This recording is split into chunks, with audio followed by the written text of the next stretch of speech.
प्रिय तुम कहना एक कहानी, प्रिय तुम कहना एक कहानी, जब गम के बादल छट जाए, जब खुशियों के दिन फिर आए, जब वह सारे रुखसत हो जाए, प्रिय कहना तुम एक कहानी। इन खूबसूरत पंक्तियों के साथ नमस्कार दोस्तों।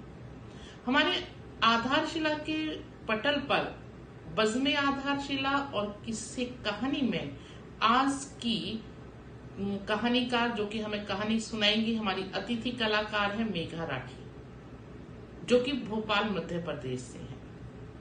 आपने bachelor of mass communication and journalism की डिग्री लेने के बाद आकाशवाणी में उद्घोषिका के रूप में भी कार्य किया। आप कविताएं लिखने के साथ साथ लघु कथाएं भी लिखती हैं और स्क्रिप्ट राइटिंग भी करती हैं। बहुत से साझा संकलन में आपकी कई रचनाएं प्रकाशित हो चुकी हैं और बहुत से साहित्यिक पुरस्कारों से आपको नवाजा गया है। और इस समय मध्य प्रदेश की साहित्यिक पत्रिका अनुनाद से जुड़ी हुई है और बहुत ही अच्छा बोलती हैं, बहुत ही अच्छी वक्ता है। तो आइए दोस्तों, बहुमुखी प्रतिभा की धनी बहुत ही खूबसूरत ढंग से कहानी सुनाती हैं जो कि मेघा राठी, उनसे सुनते हैं लाल घेरे नाम की उन्हीं की कहानी।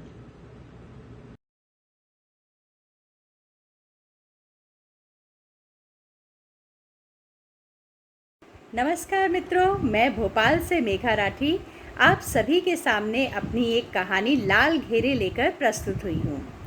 मेरी यह कहानी जागरण सखी में 2020 में प्रकाशित हुई थी। तो लीजिए, आनंद लीजिए इस कहानी का, जिसका शीर्षक है लाल घेरे। रसोई समेटने के बाद कुसुम ने घड़ी की तरफ देखा। अभी तो रात के 8 ही बजे थे। सूरज के घर वापस आने में समय था। आज ऑफिस में उसके बॉस की फेयरवेल पार्टी थी, इसलिए उसने पहले ही बता दिया था कि खाना खाकर देर से घर आएगा। सूरज जब घर पर नहीं होता था या उसका खाना बाहर होता था, तभी कुसुम अपनी दोनों बेटियों की पसंद का पिज़्ज़ा, बर्गर या पास्ता बनाती थी, क्योंकि सूरज को यह सब खाना पसंद नहीं था और वह बच्चों को भी इन चीज़ों से दूर रहने के लिए कहता था। हालांकि स्वास्थ्य के नज़रिए से कुसुम स्वयं भी इन व्यंजनों के पक्ष में नहीं थी, लेकिन कभी कभी बच्चों का दिल रखने के लिए वह बना देती थी और अब तो बेटियां स्वयं ही ऑनलाइन ऑर्डर कर देती थीं। आज भी उन दोनों ने अपनी पसंद का खाना ऑर्डर कर दिया था। उन्होंने कुसुम से भी उसकी पसंद पूछी थी, लेकिन कुसुम ने अपने लिए कुछ भी मंगाने से मना कर दिया था। उसने दोपहर के बचे हुए चावलों को प्याज अदरक के साथ फ्राई कर लिया था। यह उसका पसंदीदा भोजन था, जिसे दही के साथ खाना उसे बहुत पसंद था। दोनों बेटियां, माही और तान्या, खाना खाकर अपने कमरे में जा चुकी थीं। कुसुम ड्राइंग रूम में आ गई। टीवी का स्विच ऑन करके रिमोट लेकर वह सोफे पर बैठ गई। कुछ देर तक सभी चैनल्स उलट पुलट करके देखने के बाद भी उसे अपनी पसंद का कोई कार्यक्रम नहीं मिला। डेली सोप से वह वैसे भी दूर रहती थी, इसलिए उसने टीवी बंद कर दिया और उठकर बच्चों के कमरे की तरफ चल दी। बिना आवाज़ किए उसने धीरे से बच्चों के कमरे का दरवाज़ा खोलकर झांका। माही लैपटॉप पर कुछ पढ़ रही थी और तान्या मेज पर ढेर सारी किताबें फैलाए एक नोटबुक में कुछ लिख रही थी। बच्चियों को पढ़ता देखकर कुसुम ने दरवाज़ा वापस बंद कर दिया और अपने कमरे में आकर बैठ गई। क्यों न तब तक मोबाइल पर ही गेम्स खेल लेती हूँ, यह सोचकर उसने मोबाइल उठाया और गेम्स खेलने के पहले आदतन व्हाट्सएप खोल लिया। कावेरी ने उसे बहुत सारे मैसेज किए हुए थे। उसने उसके मैसेज देखने शुरू किए। कुछ ड्रेसेस की तस्वीरें उनकी पूरी जानकारी के साथ भेजी गई थीं। कावेरी नई नई पड़ोस में आई थी। आज ही उससे कुसुम का परिचय हुआ था और एक दूसरे के मोबाइल नंबर का आदान प्रदान भी हो गया था। उसने बताया था कि वे कपड़ों का ऑनलाइन बिजनेस करती है। कुसुम ने देखा कुछ साड़ियाँ तो बहुत खूबसूरत थीं। उनमें एक नीली सिल्क की साड़ी को देखकर उसे याद आया कि ऐसी ही एक साड़ी उसके पास भी है, जिसे सूरज ने शादी की पहली सालगिरह पर उसे उपहार में दिया था। कुसुम यादों में खोने लगी। तभी उसे याद आया कि बहुत दिनों से उसने अपनी साड़ियों का बक्सा नहीं संभाला है। चलो आज यही काम कर लूँ, सिल्क की साड़ियों की तह बदल कर रख दूंगी। कुसुम ने बेडरूम से लगे स्टोर की ट्यूबलाइट जलाई और बक्से के पास एक स्टूल रखकर बैठ गई। बढ़ती उम्र के साथ घुटनों में थोड़ी तकलीफ रहने लगी थी, इस कारण अब वह फर्श पर पालथी मारकर नहीं बैठ पाती थी। बेटियों ने बहुत बार कहा कि बक्सों का मोह छोड़ो मम्मी, ये सब अलमारी में रखो, लेकिन कुसुम की अपने बक्से से मधुर यादें जुड़ी थीं। यह बक्सा उसकी शादी का था। बक्सा खुलाई की रस्म के लिए सबसे ऊपर सासू जी की और तीनों ननदों की साड़ियाँ रखी गई थीं, जो उन सभी को बहुत पसंद आई थी। केवल मछली ननद ने ही रंग देखकर मुंह फुलाया था, तो उसे कुसुम की साड़ियों में से ही दूसरी साड़ी पसंद करने के लिए कहा गया था।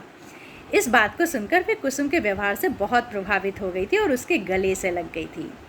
ये याद आते ही कुसुम के चेहरे पर मुस्कान आ गई। बक्से पर ढके मेहरून रंग के फूलदार कवर को हटाकर उसने एक तरफ रखा और बक्सा खोला। सबसे ऊपर ही जामनी रंग की सिल्क की साड़ी रखी थी, जिसे उसने खुद काढ़ा था। जरी के धागों के क्रोशिया से बने फूलों को सुनहरे सितारों के साथ साड़ी पर जगह जगह टांग दिया गया था। यह साड़ी सूरज के साथ साथ कुसुम को भी बहुत पसंद थी। कुसुम जब भी इस साड़ी को पहनती, सूरज हमेशा कहता, ऐसा लगता है कि रात की चादर में तारों को पहनकर चांदनी सामने आ गई हो। लजीली सी मुस्कान के साथ कुसुम ने उस साड़ी पर हल्के से हाथ फेरते हुए उसकी रेशमी छुअन को महसूस किया और फिर उसे दूसरी तरफ रख दिया। इसके नीचे ही गुलाबी रंग की सलमा सितारों से जड़ी हुई साड़ी थी, जिसे उसकी सगाई में दादी सास की तरफ से उपहार में दिया गया था। हर साड़ी की तह के साथ कुसुम की यादों की तहें भी खुलती जा रही थीं कि अचानक कुसुम का ध्यान बक्से के ढक्कन की दराज से दिखते एक नीले कागज की तरफ गया। कुसुम ने हाथ बढ़ाकर उसे बाहर निकाला और देखा यह एक अंतर्देशीय पत्र था। कुसुम के होठों की मुस्कान गहरी हो गई। ओह, ये मैंने यहाँ रख दिए थे। कुसुम ने उस दराज में हाथ डाला तो नीले पत्रों का एक पूरा बंडल ही बाहर निकल आया। कुसुम ने सबसे पहले हाथ आए पत्र को खोला। प्रिय कुसुम, मधुर स्नेह, आशा है तुम वहाँ अच्छी होंगी, मैं भी यहाँ अच्छा हूँ। दोनों बच्चियाँ कैसी हैं? तंग तो नहीं कर रही ना? घर में सब कैसे हैं? अच्छा सुनो, तुम जो पीली शर्ट लाई थी आज पहनी मैंने। वैसे तो तुम्हारी पसंद मुझे छोड़कर थर्ड क्लास है, लेकिन यह शर्ट भी अच्छी लगी पहनकर। अब तुम मेरे साथ सीखने लगी हो सब। जैसे मैं तो अनाड़ी थी, कहकर कुसुम ने पत्र को पूरा पढ़ा और सावधानी से तह बनाकर रख दिया। दूसरा पत्र माही के जन्म के बाद जब वह उसे लेकर पहली बार मायके गई थी तब का था। कुसुम ने सभी पत्र संभाल कर रखे थे, लेकिन उनको क्रम से नहीं जमाया था। इस कारण अब वह पत्रों को पढ़ने के साथ ही उनकी तिथि के अनुसार अपने आसपास रखती जा रही थी। एक के बाद एक पत्र कुसुम पढ़ती जा रही थी। कुसुम का चेहरा इस वक्त एक नवयौवना के समान खिला हुआ था। कभी वह लजाती, कभी मुस्कुराती, कभी गुस्सा होती और कभी माथे पर हाथ रखकर कृत्रिम क्रोध से भ्रुकुटी टान लेती। मम्मी, ये क्या पढ़ रही हो? बड़ी बेटी की आवाज़ से कुसुम की तंद्रा भंग हुई।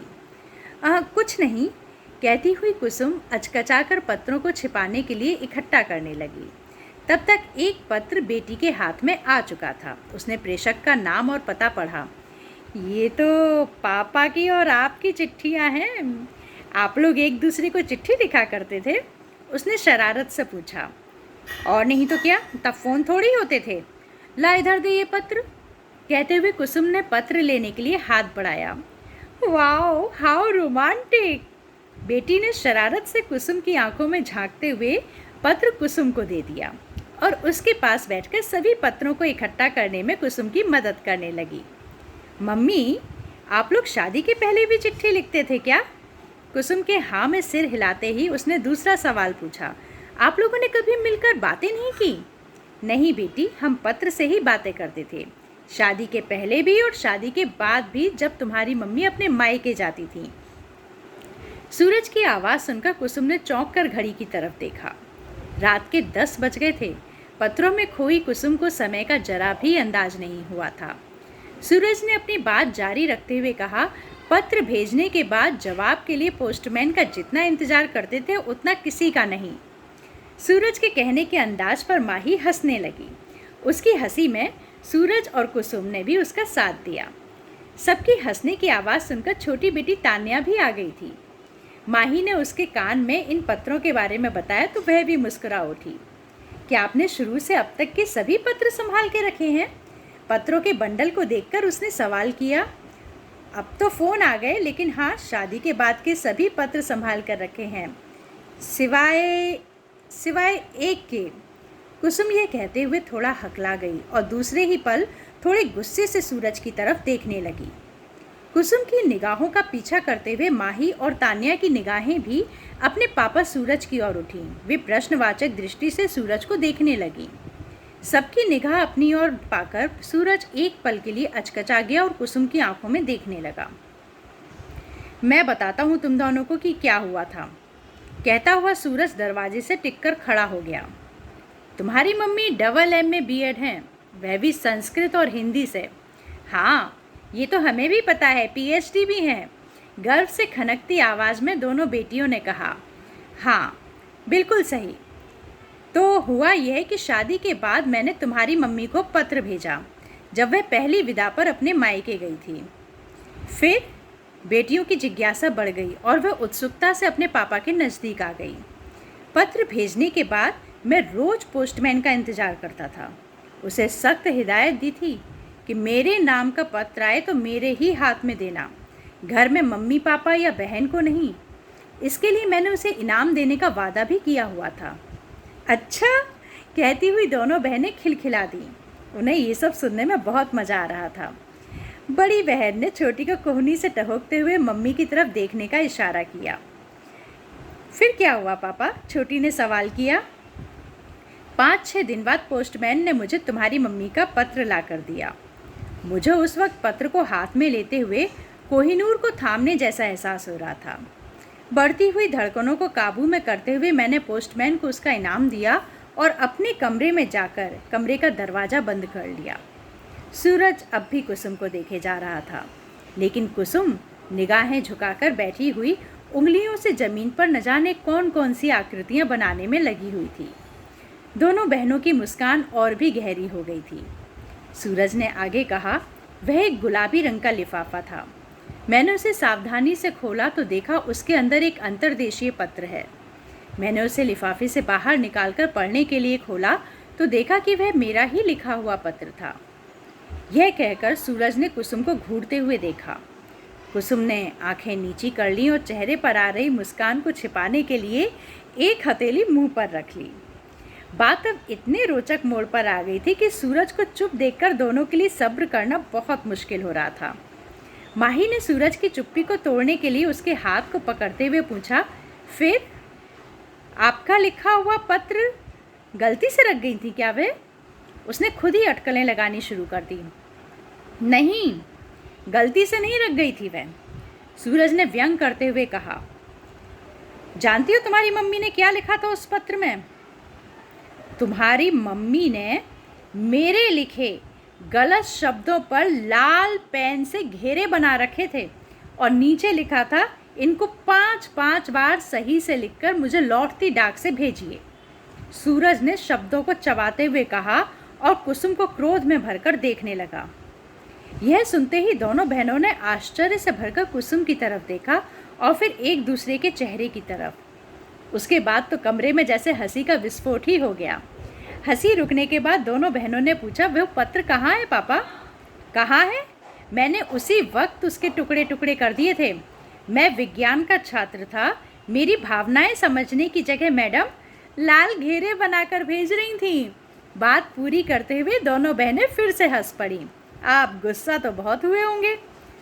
बहुत, पर मैंने बदला लेने के लिए एक तरकीब निकाली और तुम्हारी मम्मी को हमेशा के लिए अपने प्यार के घेरे में कैद कर लिया। कहते हुए सूरज कुसुम के पास आकर खड़ा हो गया और शरारत से उसकी आंखों में झांकने लगा। हटो जी, कहती हुई कुसुम सुर्ख होकर खुद में सिमट गई। कुछ समझती कुछ ना समझती दोनों बच्चियों ने मुस्कुराकर एक दूसरे को देखा और मम्मी पापा को गुड नाइट कहकर अपने कमरे में आ गईं। आज उनको समझ आ गया था कि मम्मी को लाल रंग इतना पसंद क्यों है। और उधर सूरज कुसुम को अपनी बाहों के घेरे में समेट चुका था। लाल घेरों का रंग सालों बाद भी उतना ही गहरा